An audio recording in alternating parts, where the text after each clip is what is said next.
සුබ දවසක් ඔගොලු හැම දෙනෙකුටම. ඉතින් අදත් මම ආවේ ගිරා ස්ටෝරි නවකතා channel එකෙන් අලුත් කතාවක් අරගෙන ඔගොල්ලොත් එක්ක බෙදා ගන්න. මේ කතාවේ නව තමයි අහවල් මාරුව. ටිකක් හොඳින් කල්පනා කරලා බැලුවොත් මේ කතාවේ අර්ථය ඔයගලන්ට තේරෙන්න පුළුවන්. එහෙනම් අපි වැඩි කතා නැතුව අපි යමු මේ කතාවේ පළවෙනි කොටසට. හැලප ටික හදන්න කලින් කැන්දකොළ ටිකක් හොයන් ආවනම් තමයි හොඳ ඔය දාන් ඇදිල්ල පැත්තකට දාලා. විමලා සොයිදන්ට කීවේ නුරුස්නා ස්වභාවයකිනි. හරි මේ ඉත්ත දාන් ගිය ගමන් මන් නැකිට්ටා. සොයිදන් යනු නෝන්ජල් මිනිසෙක් වුවද බිරිඳට මහා ආදරය කළ තැනැත්තෙකි. ආදරය නිසා ඔහු තම බිරිඳට බිය දක්වන්නේද එසේත් නැවතිනම් බිරිඳට ඇති බිය නිසා ඔහු ආදරය කරන්නේද යන්න සිතා ගැනීම පැටලිලි සහගතය. විමලා යනු කාර්ය ශූර්ය මනා රූ සපුවකින් අග තැන්පත් කාන්තාවකි. ගෙදරට ඇති බිය නිසා හෝ එසේත් නොමැතිනම් ඇයට හසුරුවා ගැනීමට හැකි නිසා සොයිදන් සමග විවාහ වූයේද යන්න අනෙක් පසකින් සිතා ගැනීමට නොහැකිය. මැදවච්චියේ නගරේ ගලහිටියාව වැව ආසන්නයෙන් ඔය මඩුව පාර අනුරාධපුර නගරය දක්වා දිවේ. පුත්තලමේ සිට අනුරාධපුර ප්‍රදේශයට ගැල් තවලමේ යන කරත්තකරුවන් හට ගිමන් නිවා ගැනීමට හෙළඹ වැව පන්සල අසල විමලා විසින් කඩයක් පවත්වාගෙන යයි. එහි ගෝලයා වූවේද විමලාගේ සැමියා වූ සොයිදන්ය. ඈ කියන යම්කිසි කාර්යයක් වන්නේද එය සොයිදන් විසින් නොපිරිහෙලා ඉටු කිරීමට වග බලා ගනී. නමුත් එසේ කරන්නට යාමේදී කුමක් හෝ අත්වැරද්දකින් විමලාගෙන් බැනුම් නොඅසන දිනයක් වන්නේ නම් එය හෙළඹ වැව පන්සලේ ගාන්ටාරය නොවදින දිනයක් මෙන් ඉතා කලාතුරකිනි. ඔය කෙහෙම්මල දාන් ගියොත් ඇතිද? තව ටිකකින් නදෝරිස් අප්පුගේ ගැල් තවලම එනවා.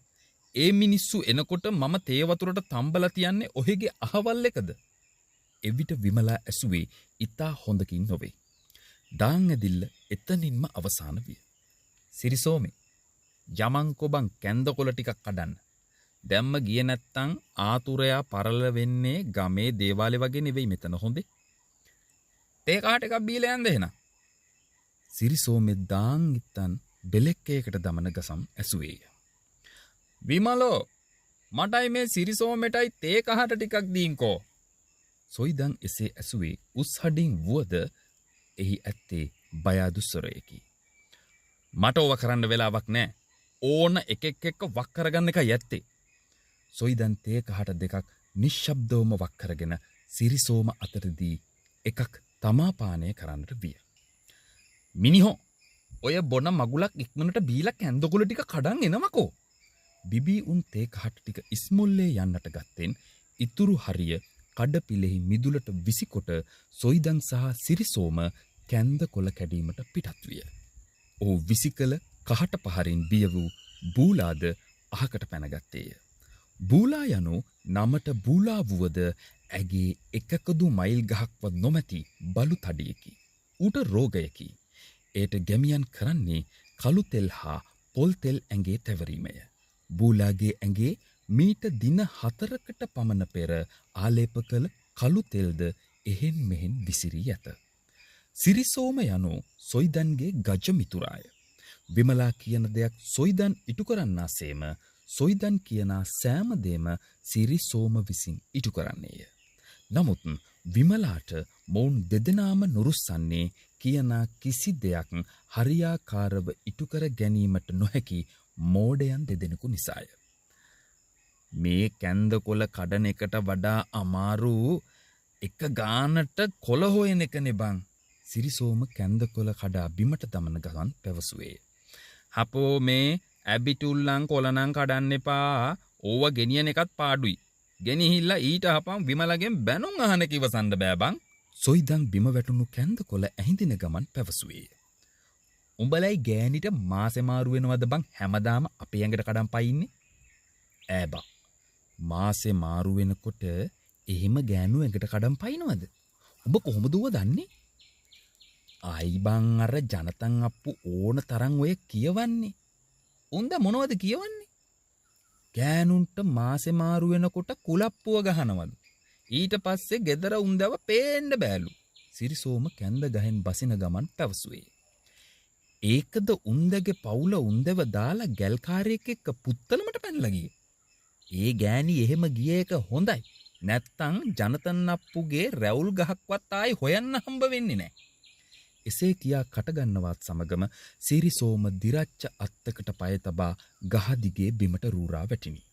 ඔය කරගත්තේ ඉතින් උඹේ හැම එකම දැන් හැම ගියාද? සොයිදන් සිරිසෝම පරීක්ෂා කරන ගමන් ඇසුවේ. එච්චර ගානක් නෑ බං. පසන පොඩ්ඩක් දැවිල්ලයි. ඒ කකුල් දෙක ගහ හරහා ගිය හින්දා වෙන්නේ නැති. අනිත් පැත්ත හැරියා. ටිකක් මට මේක උස්සලා බලන්න. සොයිදන් සිරිසෝම දෙස නොබලා අනෙක් පස හැරිනි. සිරිසෝමද තමාගේ සරම උස්සා තුවාල වූයේ කොහේදයි පරීක්ෂා කළ බැලීය.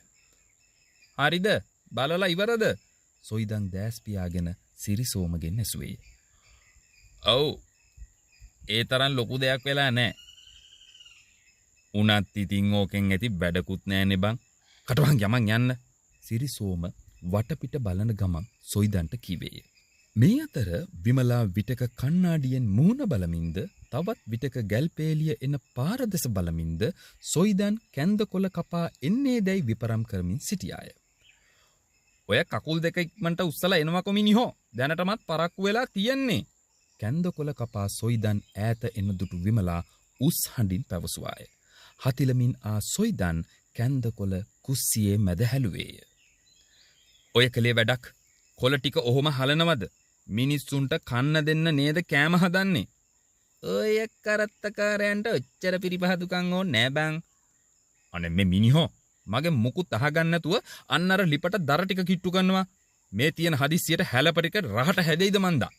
විමලා කඩමුඩියේ සොයිදන්ට පැවසුවාය. උඹේ හැලපේ කන්න කැමති වෙන්නේ මොන පිරිමියද බං? සොයිදන් ඔලොක්කුවට මෙන් පැවසුවේ. දෙපිටි කාට්ටු කතා නොකියා ගිහිල්ලා අන්න අර එලකිරි ටික අරන් එනවා. එය ඇසු විමලා සොයිදන්ට සැරවිය. උඹට ඔය හැටි ඩෝන් යන්නේ මොකද බං? මාසෙ මාරු වෙලාද? එය ඇසු විමලාගේ දැස් උඩ ඉන්දිනි. මොහු මෙවැනි වචන කිසි දිනක කතා කර නොමැත. ඔහු එය දන්නවාදයි කියාවත් විමලාට සිතා ගැනීමට නොහැකිය. මොකද්ද ඔහෙ කිව්වේ? ඔහෙ කොහමද ඔව දන්නේ? ඔහෙ හිතන් ඉන්නේ මං හරි මෝඩයා කියලාද? මමත් ඔය දේවල් දන්නවා. ඔහෙ එක්ක ඒව කතා කළේ නැති වුණාට සොයිදන් ජයග්‍රාහී ලීලාවෙන් ඈහට පැවසුවාය. ඒක විතරක් දැනගත්තම ඇති. අනේ මේ මගේ මුකුත් අහගන්න නැතුව අන්නර එලකිරි ටික අරන් එනවා. සොයිදන් එලකිරි ගේමට පිටත් විය. විමලා හැලපටික තම්පා දියනායමට ලකලෑස්ති වූයේ ස්වල්ප මොහොතකින් පැමිණෙන ගැල්පේලිය ආපසු ඇයට ස්පාසුවක් නොවන නිසාය. "ඕ පුතා හෝ" එන්න දෝරිස්ගේ කටහඬය. එම හඬින් මෙතෙක් වේලා ඔරවාගෙන සිටි විමලාගේ මූණ වෙසක් දින පායන පුන් සඳක් මෙන් බැබලිනි. "මොකද අද සුනංගුනේ?" විමලා කඩා සිටි කොණ්ඩය ඉස්මුදුනට තබා බඳින ගමන් ඇසුවාය. "කොහෙ ඉක්මන් කරන්නද බං? මේ බඩුමලු ටික හරියට බාගන්න පටවන් එකෙක් නැතිකොට. ඉතින් ඕකට ගෝලයක් ගත්තනම් හරි නෙව." "ඔව්. හොඳ හයිය හත්තියේ තියෙන කොල්ලෙක් ඉන්නවා. ඌව ලබන පාරේ ඉඳලා එක්කෙන්ටයි ලැහැත්තිය." "ඔහේ එක්ක කාටද ඉන්න පුළුවන්? යකෙක් වගේනේ. ගොරෝසු කටහඬින් ඇඟට කඩම් පනින්නේ. පපුවේ මයිල් වවන් උසට මහතර ඉද්දි මිනිස්සු බය නොවීදීද?" විමලා හැලපටික දීසියට දමන ගමන් යටි ඇසෙන් නදෝරිස් දෙස බලා කීවාය. "මොනවද කන්න තියෙන්නේ?" නදෝරිස් වාඩි වී සිටින ගමන්ම ඇසුවේ. "රෑට නම් තාම කෑම ලෑස්ති නෑ. ඔහේ ආස නිසා හැලප හැදුවා. අනිත් එක ඉතින් අද රෑට ඉන්නවද කියලා දන්නෙත් නැහැනේ." විමලා එසේ ඇසුවේ නදෝරිස් අද රාත්‍රියට ගිමන් හරින බව දැනත් ඔහුගේ කටින්ම එය දැන ගැනීමට ඇති ඉමහත් ආශාව නිසාවෙනි.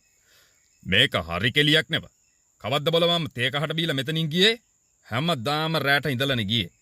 හරි ඉතින් ඕකට ඔය හැටි කුලප්පු වෙන්න ඕනේ. නාලා ඉන්න මට දාඩිය දම්මන්න එපා හොඳේ."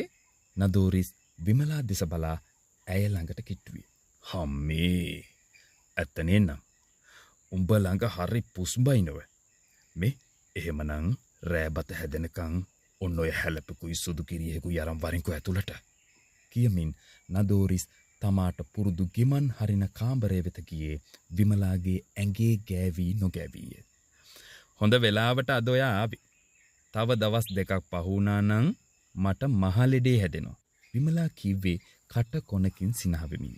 මාසයක් තිස්සේ බලාගෙන හිටියේ හිතේ හැටියට උඹෝ මිරිකන්න. මහලෙඩේ හැදුනා නම් උඹට කියලා අතින් මිරික ගන්න තමයි වෙන්නේ. එම කතාවට විමලාට මහ හයියෙන් සිනහ ගියාය. ඔහේ ගිහින් ඇහැඳි ගන්නට මම කිරියක හදන් එන්නම්. අර ගුලි භාගයක් කිරියකටම දාන්නද? විමලා ඇසුවේ කට කොනකින් තොල හපාගෙන. ඒව නැතුව කිරි බීලා වැඩ තියනවයි බං. භාගයක් නෙවෙයි. 3 කාලක්ම දාපන්. ඉක්මනට ආකහි රවුමක් යන්න. කියමින් නදෝරිස් නැවත කාමරය තුලට රිංගා ගත්තේ විමලාගේ පැමිණීම බලාපොරොත්තු වෙන්න. හොඳයි. එහෙමනම් අද කතාවේ පළවෙනි කොටස මේ විදිහට ඉවර වෙනවා. ඉතින් මම ඔයගලන්ට ආරාධනා කරනවා මේ කතාවත් එක්ක දිගටම රැඳිලා ඉන්න කියලා. මෙච්චර වෙලා මාව අහන් හිටපු ඔයගලන්ට ගොඩාක් ස්තුතියි. අපි හම්බෙමු තවත් කොටසකින් ලබන සතියේ.